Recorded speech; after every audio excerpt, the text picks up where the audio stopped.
Pati ako, matanda na, papatulan nila. Sana gumising ka na. Yan ba ang gusto mo pang-asawa? Yung inuunan niya ang pamilya niya kaysa sa'yo? Gusto mong lumaki ang apo ko sa mga pamilyang nananakit at inutil? Mag-isip ka, Anton! Ma, what do you want me to do?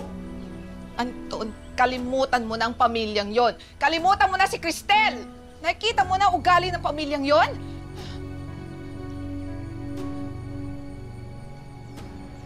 Anton, bumalik ka na lang ng Toronto at pagpatuloy mo yung construction ng resort.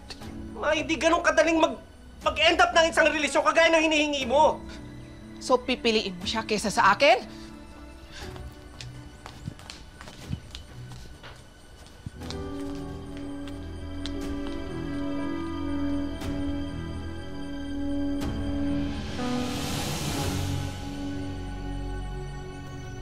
Sino rito yung pamilya ni Cristina Gomez? Ay, kami po. Kamusta na po yung mama ko? Na-stroke po ba siya? There are no signs of stroke according sa CT scan results. However, malakas po yung pagkabagok o pagkabaksak sa ulo ng mama ninyo. And tanihin na namin ito. And she's still under observation. We will be doing a series of tests so that we can ensure na okay yung mama ninyo. So, Doc, hindi po pala na-stroke si Mama. So, ano po yung dahilan? Ba't po siya nagka-seizure tapos hinimatay? Hindi naman po mainit yung panahon. Tapos, okay pa naman po siya. And kanina rin pong umaga, nag-umagahan pa po siya. Aray! Tinutugo ka! Aray! Uy, manganganak ka na ba? Wheelchair! Baby, huwag kang lalabas, ha? Nurse, wheelchair! Aray! Oh! Dok! Huwag kang lalabas, baby, ha? Nasaan ka na ba, Anton? Hindi ka na ba talaga babalik? Ganun kabilis mo na ako sinukuhan. Kala ko bubuo pa tayo ng pamilya.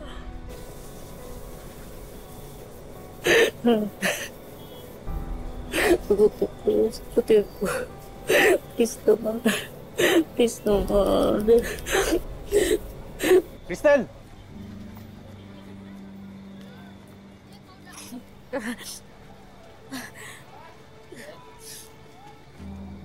Andito na si Baby Simon.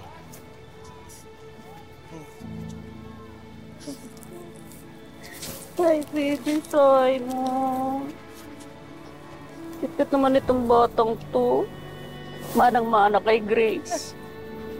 Sana yung ugali mo, mana din sa mami mo. Cristel naman, oh. Bati na tayo, di ba? Si, tigilan mo na kasi ang bisyo mo, kuya. May anak ka na, oh.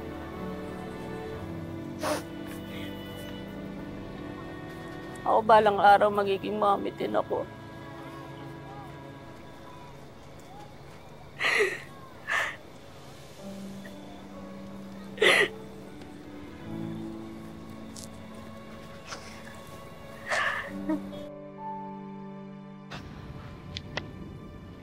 Buti, in-extend ni Mrs. Cindy yung kontrata ko.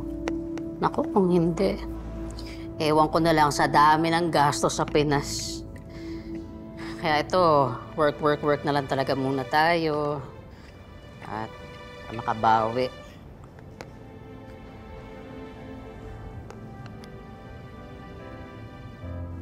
Cristel. Ma'am. Chona, are you all done with your inventory? Yes, ma'am.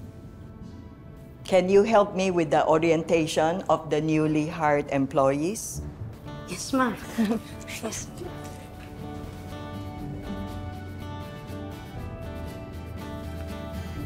Ma'am.